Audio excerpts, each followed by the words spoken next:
Hormuz প্রণালী পার হতে গিয়ে ওমান সাগরে একটি তেল ট্যাংকারে মার্কিন বাহিনীর হামলায় ৩ ভারতীয় নাবিক নিহত হয়েছেন। শুক্রবার দেশটির নৌ পরিবহন মন্ত্রী সর্বানন্দ সোনোয়াল এই তথ্য নিশ্চিত করেছে। মার্কিন সেন্ট্রাল কমান্ড বা সেন্টকম জানিয়েছে, বৃহস্পতিবার গিনি বিসাওয়ের পতাকাবাহী এমভি জালভির নামের একটি ট্যাংকারের ইঞ্জিন রুমে 2টি হেলফায়ার ক্ষেপণাস্ত্র ছোড়া হয়, যা চলতি সপ্তাহে তাদের নবম এবং তৃতীয় সফল হামলা। মার্কিন অবরোধ অমান্য করে ইরানি বন্দরে চলাচলের অভিযোগে এই হামলা করে সেন্টকম।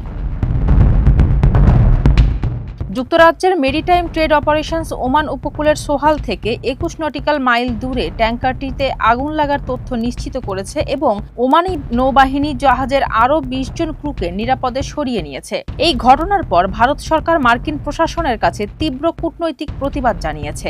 মূলত ইরানের সমন্বয় করে হরমুজ প্রণালী পার হওয়া জাহাজগুলোকে নিশানা করে মার্কিন বাহিনী। কখনো কখনো জাহাজগুলো নিরাপদে বেরিয়ে যেতে পারলেও কিছু কিছু জাহাজ মার্কিন হামলার শিকার হয়। সেই নিশানারই বলি হয়েছেন 3 ভারতীয়। এই ঘটনায় দুই দেশের কূটনৈতিক মহলে তীব্র উত্তেজনা তৈরি হয়েছে।